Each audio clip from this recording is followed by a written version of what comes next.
Ladies and gentlemen, welcome to episode 51 of Jordon and Drew, the Sports Crew. 1 week away from our 1 year anniversary special. We got a big announcement coming next week, and we've got redemption trivia next week. So I'm going to do 10 trivia questions that Drew got wrong. Could be from season 1, 2, 3, 4, 4.5, or 5.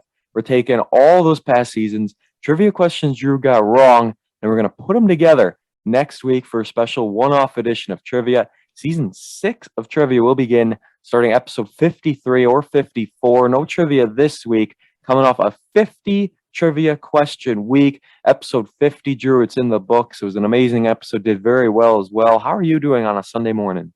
I'm doing great. We have a lot of good stuff to talk about in sports, the lockout, Aaron Rodgers, and some crazy college hoops. Top 6 seeds lost in college hoops on Saturday. We'll talk all about it. A little high school as well to get things going. But first, follow us on our social media pages. At the time of recording, we are 3 subscribers away from 50 on YouTube. So get us to 50 subscribers. That's our goal for the 1 year anniversary. All we need is 3 more to get to that 50 mark. Instagram, Jordon Drew _Sports Crew. Facebook and YouTube, Jordon and Drew, the Sports Crew. Twitter, JD Sports Pod. We're on all the major social media platforms, all the major podcast platforms as well. Leave us a 5-star review on Apple Podcasts, and you can leave us a review on Spotify now as well. I know I don't shout those out every week, but that's something you guys could be doing to really help us out a lot. Speaking of helping out, let's talk about the shout out this week. We got 2 of them. I'm going to give Drew his shout out. He wants to give one. He can do it, but let's start with Reedsville. Brendan Duracek, you may know him on the football field, but you should know him on the basketball field as well. On February 18th, he set the record. So I know it was a little bit ago, but we weren't able to talk about it last week. So this week, Brendan Duracek, we can give him the shout out as he has now broke the scoring record at Reedsville High School, 1,375 points and counting. That record stood since 1964. So it's been a long, long time. He actually had a triple-double in the game where he set the record, and the Panthers lost to St. Mary's Catholic. But overall, shout out to Brendan Duracek. There's nothing better than setting a school scoring record, and who knows if it'll take 58 more years for someone to set it again. And Drew, I know you had a scoring record of your own. Yeah, I got something to top that off. Eric Olson scoring on senior night against Sheboygan Falls. Eric Olson, a Valdez senior, coming into the game. He's played JV this whole year, was able to get some varsity minutes in some games, but wasn't able to score. But on senior night, you know what? He had to score, and he did that. So congratulations to Eric Olson. The student section was cheering him on. It was electric. When he scored, parents, coaches, players, everyone, fans, even students, everyone knew the greatness that happened, and the Valdez Gymnasium went wild. That's the best right there. When you've got someone who really never scores or never gets into the game, and then they come in and they hit a bucket, whether it's a blowout or not. I mean, even if you're winning and it's a blowout and you still bring one of those kids in and they hit a bucket, the gym goes crazy. Like, it's the best thing they've ever seen. Huge shout out there. And now it's time for the stats of the week. Olympic viewership. I wanted to talk about this a little bit. And I found an article on the New York Post. It was saying how the Olympics averaged 11.4 million primetime viewers over its 2.5-week run. That marked a 42% drop from the drastically low-rated Pyeongchang Olympics in 2018, which had registered the lowest viewership up until that point. So, Olympic viewership is going down big time just for the winter ones, it seems. The highest was actually after the Super Bowl, 21.2 million average viewers. And I don't know if I trust that a whole lot, because people might just still have that channel on after the Super Bowl and they aren't really paying attention. You know what I mean? Like, they just kind of leave it there.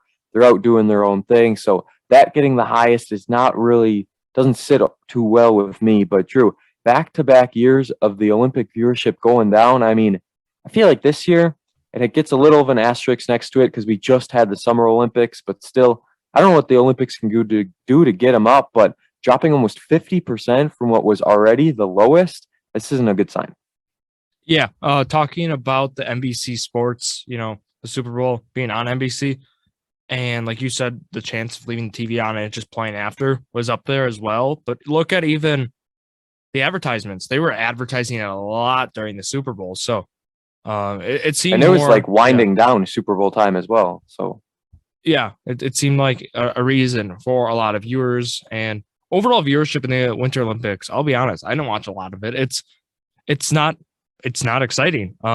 I just, for me at least, there's some sports in there, and it seems like the general population just does not see that same excitement and just overall that patriot feeling, that patriotic feeling of watching your country in the Olympics. It seems like it's just not there as it used to be, because Summer Olympics, though, on the other hand, has still been popular. But Jordan, talking hockey, right? Look, NHL did not send players for the Olympics either. So no, they didn't. So it was a bunch of younger kids and just kind of the players no one's really known of, and that also affects it. That seems like the winter sport that people would watch, right?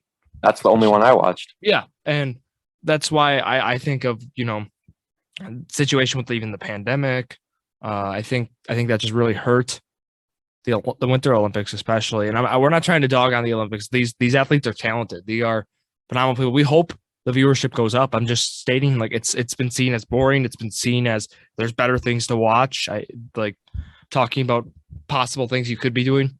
Watching basketball, watching college basketball, watching. And these sports are just so like niche based as well, like bobsledding, skiing, figure skating. You know what I mean? Like, it's not like these are things you can go out and do every day. And that's a big difference. Like, you watch the Summer Olympics, you've got your basketball, you've got your baseball, softball, all those main sports that you can basically go out and do whenever you want. Winter Olympics, it's really not like that. And I'm sure someone in Florida or someone in California can't relate at all to what they're seeing on their TV. So maybe it's like cool for them to watch something different, but it's also like, well, I've never seen this before, and I don't really know what they're doing, and I don't think I could ever do this. So Chucky Hepburn of the Badgers had just 4 turnovers in his last 197 minutes played. Very good stat for the Badger guard. Not a very good stat next. College football attendance hit a 40-year low. And speaking of numbers going down, 7 straight years, college football attendance declining. And this season was the lowest since 1981. So I don't really know the factor here and why it went down so much, but like any of the big games we were watching, these stadiums were still packed. So I feel like it's just kind of the middle range and lower D1 schools that are bringing it down a little bit. Plus, yeah, I think the pandemic, I know it's been 7 straight years, but the pandemic has not helped these last few seasons. So I think, we have put some asterisks to these last 2 seasons. I agree. Matt Ryan, this one was crazy. He's going to have the largest cap hit in NFL history, $48,662,500. We're going to talk all about cap hits and money coming up with our Aaron Rodgers talk. Yes, indeed. It is Aaron Rodgers Monday on Jordon and Drew, the sports crew. We don't have him on, sadly. He won't be a guest, but we'll be talking some Aaron Rodgers as he was in the news quite a bit this past week. The date today, February 28th, 2002. On this day, 1903, we're going way back. Barney Dreyfuss and James Potter bought the Philadelphia Phillies for $170,000. Drew, if we could buy a team for under $200,000, we'd be all over it. Do you know how much things have changed? $170,000 to now these billions of dollars that these teams are costing. Yeah, we would take out a loan right away. We would go to Shipbuilders Credit Union and take out the loan, and we would be owners. They'd give us a good rate on it too. On this day in 1925, the longest win streak for the Maple Leafs set at 9 games for the early NHL, the original 6. On this day in 1940, the first ever televised basketball game, the U of Pitt, so I'm assuming Pittsburgh, beats Fordham University 50-37. First ever televised basketball game. Very interesting.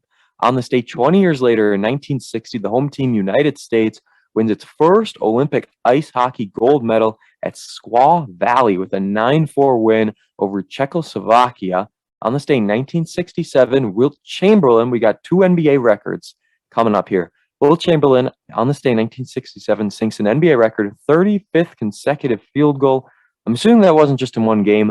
I'm assuming that stretched through multiple, but you never know. And on this day, 1981, Calvin Murphy of Houston set an NBA record with 78 consecutive free throws. Big time stuff there from Mr. Murphy. And let's move on.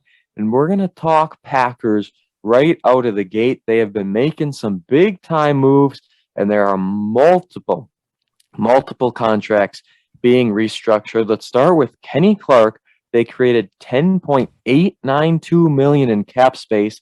They converted 13.615 million of Clark's 2022 compensation into a signing bonus and added 2 void years to his deal. That was basically the start of everything. And not too long after, Aaron Jones was added to that list. They converted 3.75 million, a roster bonus, to a signing bonus and added voidable years. So it lowers his cap void from 8.9 million to 6 million, a source said. And then just a few days later, we saw the same thing happen with another new cap hit, and it was the one and only David Bakhtiari, as they converted 11.6 million into a signing bonus to clear cap space. And Drew, I was talking to Dan Franz Saturday. We were on our way to Laconia High School. We were talking about this a bit, and we both kind of agreed that this isn't for Rodgers just yet. Obviously, it's moving towards Aaron Rodgers, but Davante Adams, to place that franchise tag, it's going to cost quite a bit of money, and it seems likely that they're going to do so. And ultimately, what are your thoughts on all these moves, and do you think they're doing it for Rodgers mostly, or for Adams, or just for both of them and just clearing it for whatever they need? Well, at the end of the day, once they franchise tag, they're going to be back to that 50 million spot, right? Exactly. It's like, they did this move.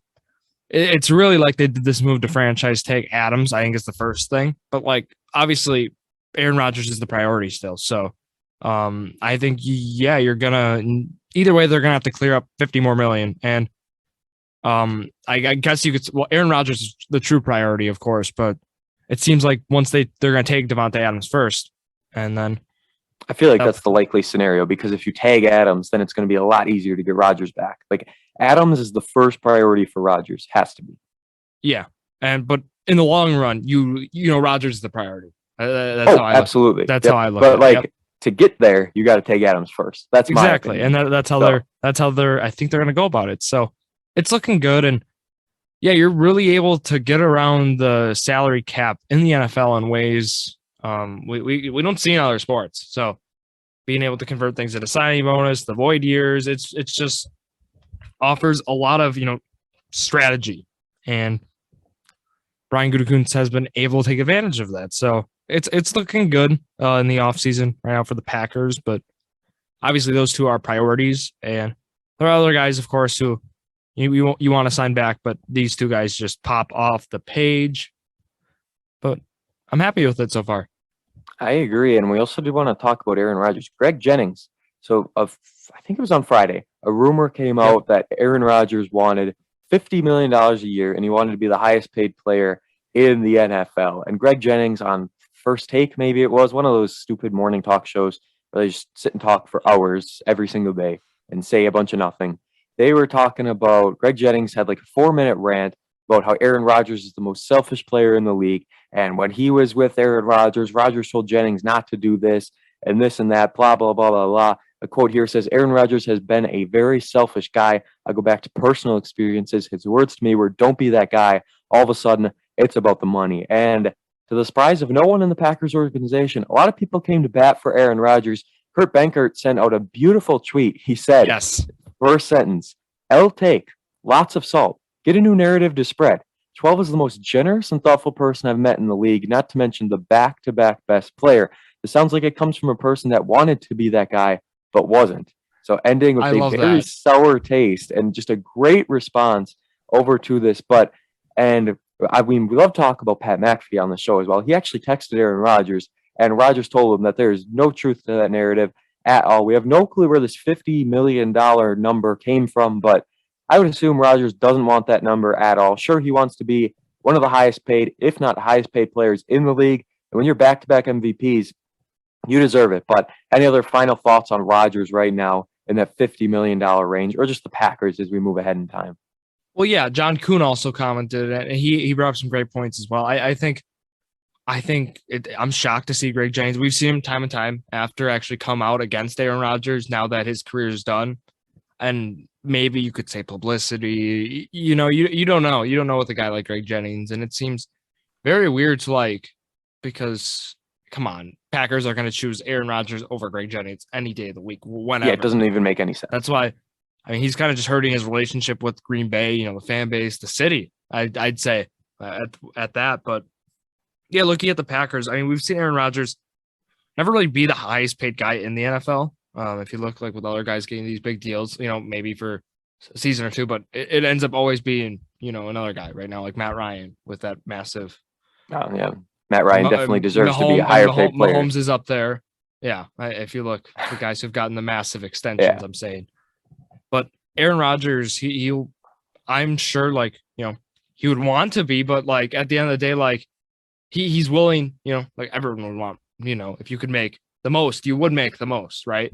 But he would, I'm sure, be willing to take some sort of a cut, which we've seen him do in his career, not be the highest paid player. Even after that historic 2011 season, I think he would still be content with, not making the most of it. Means his team is around him. What I'm saying, he's a team player, but maybe they're saying he could potentially make 50 million, which they're true. He could potentially make 50 million. Maybe he could, but it would just completely screw the Packers over. Yeah, the reports are skewed, for headlines. Maybe is what I'm saying, because I don't know how you just get the 50 million number unless that's because. And it's such an even and clean number too. You know what I mean?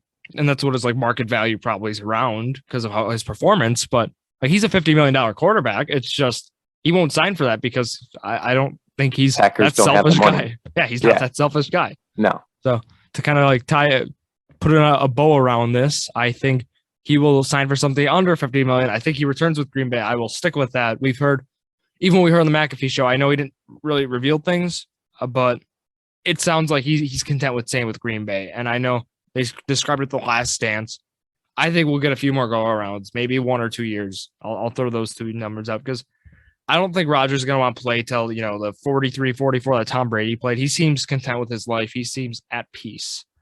So I think he'll sign for something, in between. Maybe I'll throw a range in between 35 and 50 million. And I'll put the 50 as the top because, he's worth that much. So he still could sign for that much, but I think he won't. So I'll throw that range in there. What do you think? Yeah, if I could go back and change my long bet to say if Packers would remain a Packer or if Rodgers would remain a Packer or not, I would absolutely say yes. At this point in time, all roads are leading to that. And I give him 2 to 3 years yet in the league.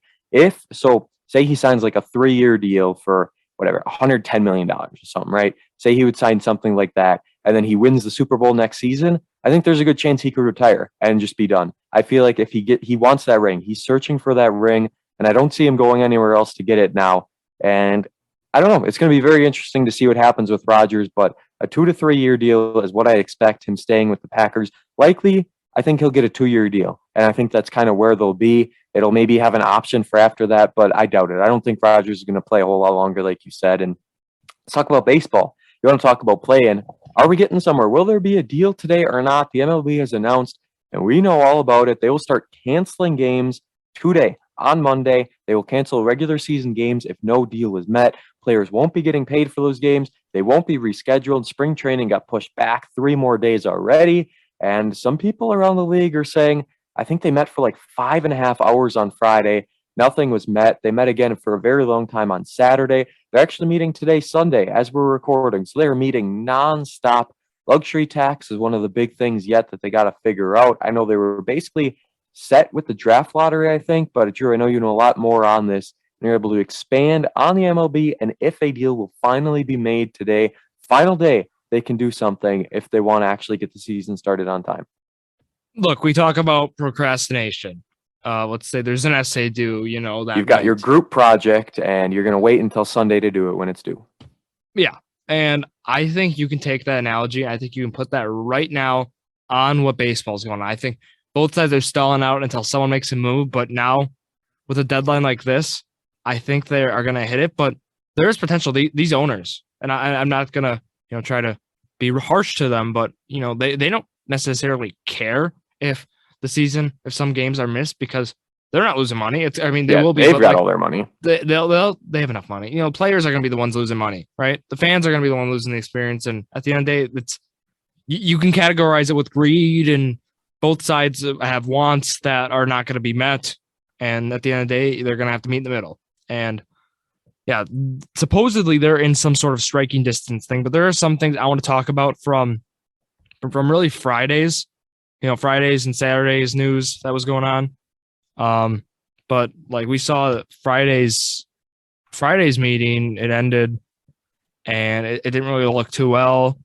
We saw, I believe, the union they proposed their offer, and owners shot it down, and then players were extremely frustrated. They said tensions were high. It was very heated in the meeting. So I want to talk about that, but I want to talk about so here are some problems here. Arbitration eligible is an issue. So like arbitration is when, you can go to court, in front of an arbitrator and make, really both sides state their case, how much money, it's about, because this is before you hit free agency. That's after 6 years of MLB service time.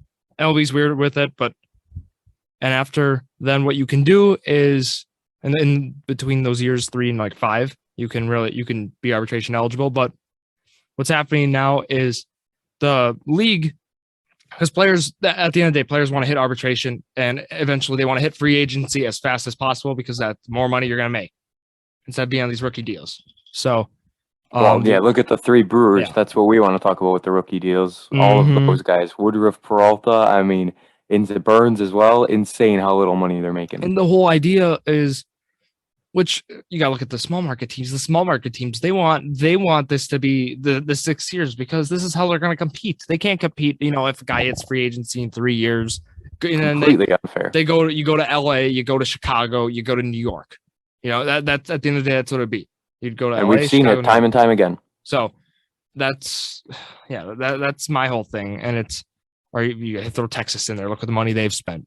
But yeah, these bigger markets are going to significantly have the advantage on a small market team like the Brewers. So that's why that's concerning. But there's some interesting things proposed. One of them that struck my mind was top 2 finishers in the Rookie of the Year for National and American League will be rewarded 1 year of service time, regardless of if they played the whole year.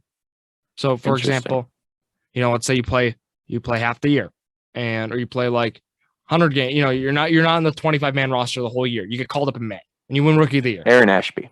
You'll be rewarded a full year of service time as a result, instead of like how much you were, like, even if you weren't on. So therefore you'd be able to hit, free agency earlier. We saw like how they kept Chris Bryant down for a little bit, in 2015 to kind of take advantage of how that would work was a thing that was, they took advantage of it, and they ended up, it worked out in their favor.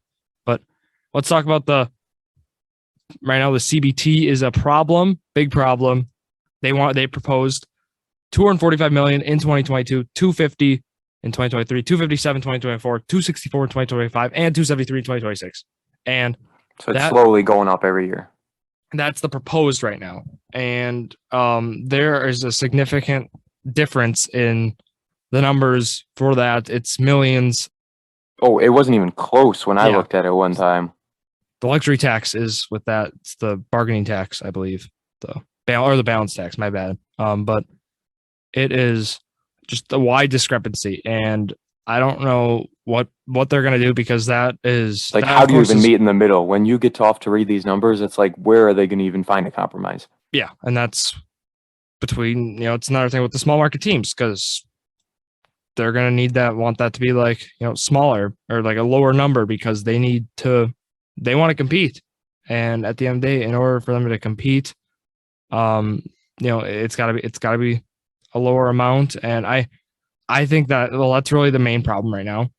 But also the 14-team postseason is trying to be tied into with the league. I don't know what you think about that. So it's 10 teams right now. I don't really see a need for it to get bigger, but every playoff in every league keeps getting bigger, and they keep adding more and more teams. So of course that was going to get brought up eventually. You can't do that in baseball though. 162 games you play. Yeah, that's the thing. And then you're playing best of 5s, best of 7s. It's like, that's way too many teams. Like, yeah, that's my thing. And how much longer is it going to stretch out the postseason then? Because we're gonna see teams that maybe won 87 games. They can make the World Series, which is okay with but like, there are other playoff teams, like that wouldn't be a team that would make the playoffs some years, is what I'm saying. So I think it would because you get hot at the right time. Is my whole gripe with it. The draft lottery, that's another problem. Because I think they finally decided right now top 6 teams, I believe, are going to be draft lottery. Like there's going to be like we see in the NBA. Yep. What else? The league now agreed to limit the number of times a player can be optioned into the minors in a single season to 5 now. Interesting. Yeah. like there's small things that they added, but right now the CBT is the main problem for the MLB because that's the place right now where I mentioned millions of dollars is the difference. And I think like if they're able to hammer that out, it's the competitive balance tax. And we need to see a number that works for both parties in order to see baseball, basically. So I'll say I think that's right now. I think the other things are able to be worked out. I know that other people are concerned about other things, but I say if you're able to work out a competitive balance tax, and then you'll be able to, we'll see baseball. So I'll wrap Will it up. we is the question. We're gonna figure it out, and maybe if anything, they post. Do you know how many games they're like threatening to cancel? Is it just like one series? Is it like 3 games to start the year, or they're canceling like a whole week's worth?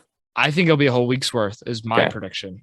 So we'll have to see. Even if we lose a week of baseball, as long as we get baseball at the end of the day, that's all that matters. I just want a spring training game in a few weeks. That's it. But I don't know if it's going to happen. We're going to see. Only time can tell. Let's talk about some basketball to round off this week's episode. A little bit of a shout out to high school, real quick. Sadly, Manitowoc Lutheran Lancers, their girls' season came to an end. They beat Howards Grove in overtime, 44-39 on Friday night. Really great game. It was 12-10 at the half. This was as low scoring as it gets. These two teams, it was their 3rd time playing each other this year. They know each other like the back of their hand. Lutheran has only beat Howards Grove once since joining the Big East North, and that was earlier this year at home. They beat them again, winning the season series. 44-39 was that score. Then the next night we headed to Laconia High School in Rosendale, about 1,036 population there in old Rosendale, and it seemed like every single person from Rosendale was at the high school at Laconia as Laconia beat Manitowoc Lutheran 61-31. Got to talk to Coach Benke after the game. Overall, a sad loss, sad way to end the season for Lutheran, but this was basically expected. Laconia was in D3 the past 4 years. They were the state runner-up 3 seasons ago in Division 3, and they've continued to win. They lost in the D3 regional final last year.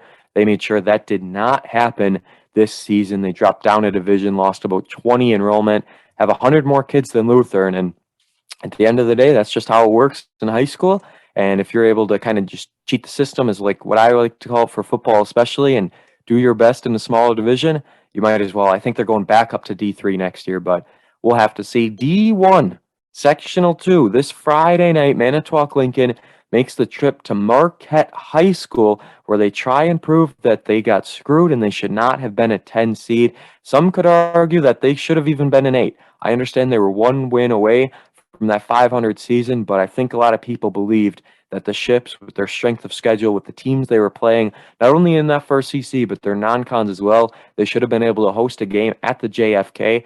They got to prove that now Friday night at Marquette High School. I'll be there.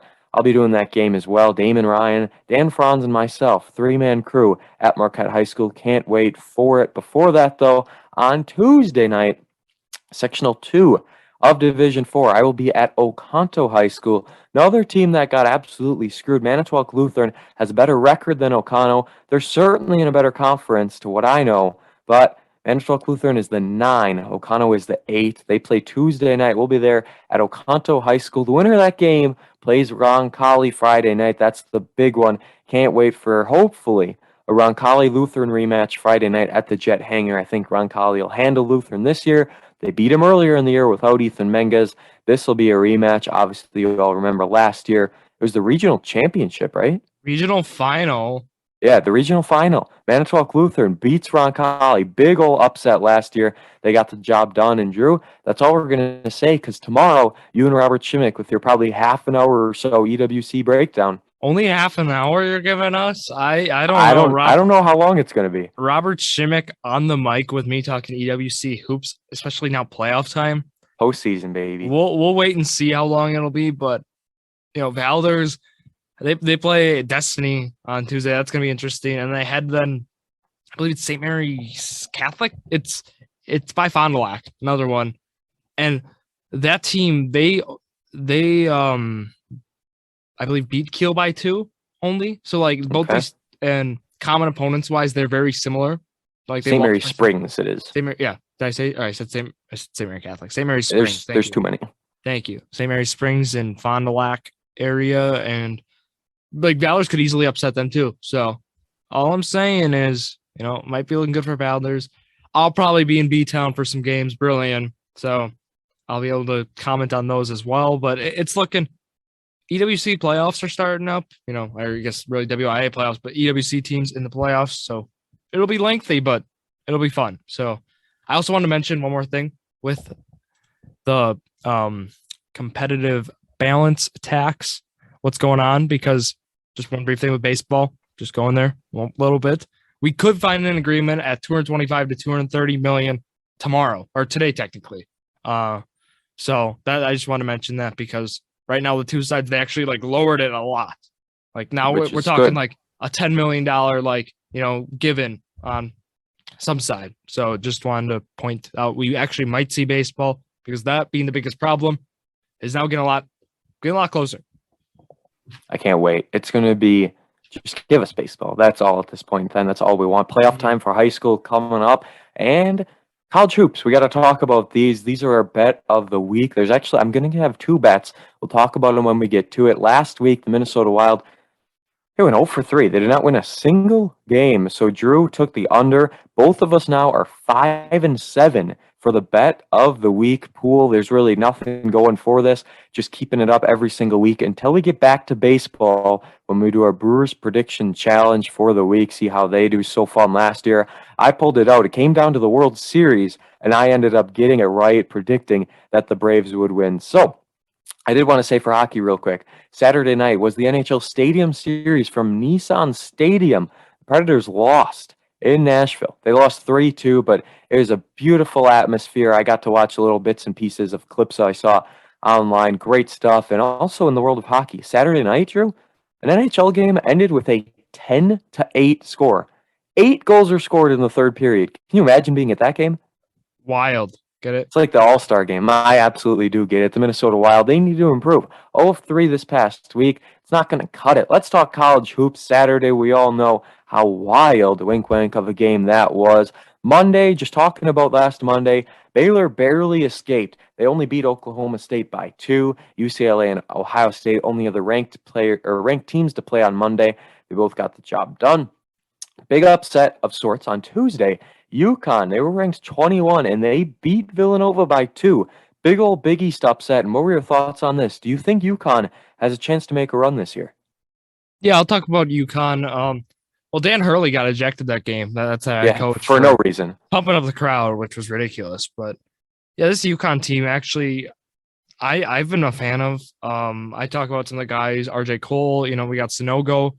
They have solid pieces, and they're well coached. Again, Dan Hurley, got to credit him. Hit them in Providence. I'll throw Marquette in there. I don't think this Nova team has what it takes to make it far. I think they're an upset. They're a team that will get upset in the tournament maybe, but Marquette is a team I think of shocker. I'm going to say that I think they can go far. Like I'll say Elite 8 far. I think they have what it takes. They beat the big time teams, but Providence is a team. They're impressive. UConn, we could easily see. I'd say at least three teams in the Sweet 16 from the Big East. And I've got some teams as well that I'm not too fond on. Villanova, I think they can go. I think they could probably make it to the Sweet 16, but we'll have to see who they're matched up against and where they are.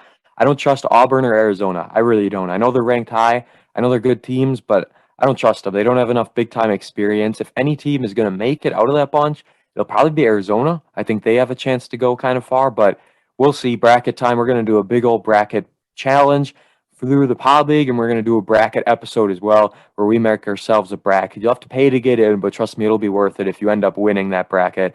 $5, I think, is what we're going with. And then ultimately, if you finish first and we have like 30 people in it, you might walk out with like $150 or something. I mean, it's pretty low risk for high reward. Kansas on Tuesday, they put up 102 points, beating their quote-unquote rival, Kansas State. Wow. Going to Wednesday, that's not even a competition at this point in time. Going to Wednesday, really no upsets. Almost had one, though, as the Badgers just escaped Minnesota. Crowell led the way for the Badgers with 20 points. Biggest game of his career. 68-67 win for Wisconsin. They're up by 2 at the half. I don't know. Drew, did you watch this game at all? I don't know what was happening to the Badgers, but somehow they pulled it out in the end. Yeah, I did not catch any of that game really because, again, Go Marquette. Sorry, but Stephen Kroll. I mean, I've been hard on that guy this whole year. I've been hard on a lot of their, other than Tyler Wall, I've been a fan of, but obviously not Johnny Davis or Davidson, but Davison. But their big men have been kind of what hold that team back. If you look, they've lost to teams with solid fives. We talked about this. Kofi Cockburn. They've lost to Nate Watson from Providence and his Providence squad. And I think, that's going to be how you beat Wisconsin. I think if you have a solid big man who can put up, 15 to 20 points a game, put up a double-double, I think odds are you got a pretty good chance to be in that game or win. We saw the same thing Saturday. Marquette almost lost because of a big man that they really weren't able to defend. Moving on in the lake now, this past Thursday, Gonzaga, Arizona, top 2 seeds. They both got their win, something they didn't do on Saturday. But the big upset was UCLA going down to Oregon 68-63. Oregon, the Ducks, beat UCLA. They were at that 12 seed. They'll be moving down. Ohio State, the 22, beat Illinois, the 15, 86-83. This one was a shootout, a 50-point second half for Ohio State. I still think Illinois can make a run. We're going to talk about them coming up here in a little bit as well. As for Friday, really nothing to talk about. But then Saturday was the big one. It all started right out of the gate with Michigan State beating Purdue 68-65, a three-pointer with 2 seconds left. Purdue goes down. They lose right away in the morning. I think this was an 11 o'clock game. They went down first, and then I'm pretty sure the next one after that was Arkansas beating Kentucky 75-73. The 6 seed goes down. So we had the 4 seed lose. We had the 6 seed lose. I'm not sure the order of the next ones, but Tennessee beat Auburn 67-62. Number 17 ranked Tennessee knocks off Auburn by 5 points. The number 2 seed Arizona loses to Colorado. Bad. Colorado beats them by 16, 79-63. Then I can tell you the 5 seed Kansas, they lost. I don't know what happened at the end of this game. It was like super, super close with 3 minutes left. Baylor ends up winning by 10. So I don't know if it was a bunch of free throws or what, but 80-70, Baylor gets the job done. They got embarrassed by Kansas the first time around. They made sure that didn't happen again. And then the 1 seed Gonzaga loses to St. Mary's. Coming into the day, I thought St. Mary's would have a good shot to beat the Zags, and they did. 67-57. St. Mary's with the big-time win. Zags were down 15 at the half. They only scored 21 points. That was their first conference loss. Now, Drew, let's talk about the landscape. Let's talk about everything. We know Wisconsin beat Rutgers, so we're going to stay in the Big Ten for the time being. Badgers have sole possession of first place now with Purdue. They beat them earlier in the year, and this is our bet. We've got 2 of them. Let's start here. Tomorrow night, Tuesday night, 8 p.m. I'm pretty sure it's on ESPN. Wisconsin, Purdue 2. The rematch, Purdue coming off a loss.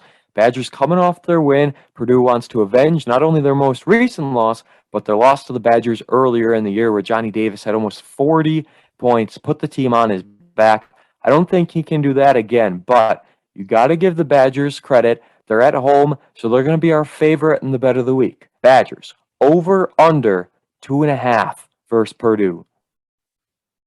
Oh, you're making me go first, too. Well, I'm going to take the under. I think Purdue's going to edge them out. I'm taking under, too. I think Purdue wins. I think Purdue is going to win by 5 to 8. I think that's going to kind of be the range where Purdue wins. Purdue, it's going to be very close at the half. It'll be like a 2-point game, maybe like 32-30 at the half. Badgers are leading. I'll even give them that at the half. But then Purdue sneaks it out at the end of the day. That's what I think is going to happen. And now let's stay in the Big Ten. I'm going to do a long bet right now. Who wins the Big Ten championship? This is our long bet. Will it be Purdue? Will it be Wisconsin? Will it be Ohio State, Michigan State, Illinois? Who are you picking? I'm going to go a little bit of a wild card. I feel like Purdue is the obvious answer. I don't think the Badgers are going to win the Big Ten championship. They certainly could, but I don't think they will. I'm going with the team I've always been high on, and that's Illinois. I love this Illinois team, and they're my pick to win the Big Ten tournament. Ooh, okay. I wasn't going to go Purdue, Wisconsin either. I am debating between, like, there's 2 teams on my mind. Actually, 3 really. It was Iowa, Ohio State, Michigan State. I feel like people sleep on Iowa. Yeah, and they do. I'm going to go Michigan State. I think Okay. we saw them beat Purdue yesterday or 2 days ago now, but I think they have what it takes. We saw them beat Wisconsin at the Kohl Center. I think they have the resume that they've proven they can beat the big dogs. So I'll go Michigan State. So you're going unranked Michigan State. Maybe they will be ranked, but at the time of recording, the standings for the Big Ten: Badgers at 14-4, Purdue 13-5, Illinois 12-5, Ohio State 11-5, Michigan State and Iowa are both 10-7. But the Badgers have one game up on Purdue for the time being, with 2 games remaining in Big Ten play. Shifting gears to the Big East, Marquette. This is how we're closing out the episode. Marquette gets the win on National Marquette. They barely, but they did indeed find their way out on top. Big East standings right now sees Providence at 14-2. Villanova's played 2 more games, but they're only a game back at 14-4. And then it's kind of a fight. UConn 11-5, Creighton 11-6. So Creighton's half a game back on UConn, and then Marquette's 1 game back on Creighton at 10-7. We know the top 5 seeds get a bye in the Big East tournament. Drew, looking ahead to Marquette, they got the win on National Marquette Day. We can talk about that game a little bit if you want, but other than that, Marquette, do they stay in the top 5? They've got DePaul and St. John's. DePaul 4-13 and St. John's 7-9. It all depends on Seton Hall and if they win out, but Marquette, their best bet to get a bye in the Big East tournament is to win out, and I certainly think they will do so. They'll win out. They have the tiebreaker on Seton Hall, so either way, I'm not worried. I think we'll see them be a top 5. I think we can actually maybe see them leapfrog up to 4. They could potentially. Or because the stinker is that Creighton has a tiebreaker, beating them twice. But hey, I think Marquette, we'll see them get a bye in the Big East tournament, which I'll take. We also have to briefly touch on Horizon League play as well. I know it's not as popular, but that's how we're ending the episode. Horizon League. Let's do it. Marquette's, I think, going to sweep the season schedule now. They're gonna win the 2 games, and then again, there's gonna be some bias here, but I think they could they could win the Big East tournament. So we'll have to see. Horizon League. Let's check it out. I know Green Bay. I haven't watched like anything with Green Bay this year. They got like 4 wins. They're terrible. I watched a lot of them last year, but that was like COVID. The schedule was different. It was a lot easier to follow. And now Green Bay is just flat out bad. So Horizon League, your Milwaukee Panthers, how are they doing? What's the landscape as we close out episode 51? Well, yeah, the Horizon League tournament's actually starting up very soon here. And the top teams are right now Cleveland State. They won the conference. They are the number 1. They are a talented team as well. Purdue, Fort Wayne, Northern Kentucky, and Wright State. Those are the top 4 seeds. They get buys actually right now in the tournament and then first round. So it gets interesting. You're going to love it hearing this. Number 8 UIC plays number 9 Milwaukee. You would think, because UIC's number 8, they would host the game, right? Yes. So you know how we heard UIC is leaving the Horizon League. So they lost that. They, instead of taking away playoff eligibility, they're not allowed to host games. So they have to come to Milwaukee. So UW Milwaukee Panther Arena will be packed to watch their team now face UIC. They've lost them twice, but you know what they say, it's hard to beat a team 3 times in the same year. So it is. It's hard to beat a team twice. Yeah. So I like Milwaukee in this game, and that's big. And that they win, odds are they will probably, they'll probably end up either playing Northern Kentucky, or the goal would be to play Wright State because they beat Wright State already. And they haven't really, they haven't played well against Cleveland State, Northern Kentucky, or Purdue, Fort Wayne. So it's not looking good, but hey, they get to host 1 game for the Horizon League tournament. Where are the Phoenix looking? What are they? Oh, the Phoenix. You want to hear them? They have to play at Detroit against the Mercy. I believe they beat Detroit Mercy. I feel like they did. They did. They beat them at the Resch Center. So, this was a game that Green Bay actually might be happy they got, because they ended up beating IUPUI, who's 3-25 overall, actually ranked one of the lowest, I think the lowest in the country right now. Yeah, I think they were at one point. But yeah, 70-63, Green Bay beat Detroit Mercy. Yeah. And the other game got canceled. Green Bay's liking this game. Green Bay, hopefully, if Green Bay makes it out, that would actually help Milwaukee's case if Milwaukee wins, because Green Bay would have to play, they'd have to play at Cleveland State then. And I mean, listen to this. Green Bay's coming off a big win, right? They're coming off a ton of momentum. 67-41 IUPUI. win over IUPUI. That's big time, baby. They got that big win. They only lost to Illinois Chicago by 4. They only lost to Cleveland State by 12. I mean, they're staying in it against some good teams here late in the season. I know the record's not the best, but at the end of the day, their girls' team's doing pretty well. They won like 10 straight games a week or so ago. They're number and 3 they get right to now. host. Yeah, they get to host. So And that's not bad. It's funny because the number 1 team for girls, IUPUI. What? What a complete 180. 21-6 overall, 18-4 in conference. GB's number 3. Cleveland State's got they're number 4 for girls, number 1 in boys. So that's or men's, I should say. So that's impressive for Cleveland State. But yeah, Milwaukee's number 6. They also play UIC. They're number 11 UIC, who's 2-24 overall, 1-20 in conference. So yikes. It's kind of like the Roncalli thing, though, right? Their boys' team is so good, one conference, and their girls' team didn't win a game all year. They hung in there against Coleman. I know they did. I was very surprised to see they only lost by what, like 10 or 12? It was tied at It half. was like it was very, half, very, very surprising. But good fight from the Jets. Ships girls lost as well, which was expected. So I guess we should shout out them to an episode. Anything else? Otherwise, show yourself out before. Yeah. One more stat, and then we're out. Let's hear it. So since the AP poll began in the 1948-1949 season, there have now been 1,796 days, at least, with one AP top 5 team where they lost. There's been 296 days, at least 2 out of the 5 lost. 38 days, at least 3 out of 5 lost. 3 days, at least 4 out of 5 lost.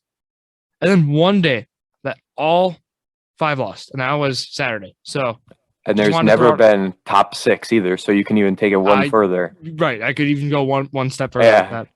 So that just shows how wild Saturday was in the realm of college basketball. But with that, Drew Skyberg everywhere, DREWSKYBERG.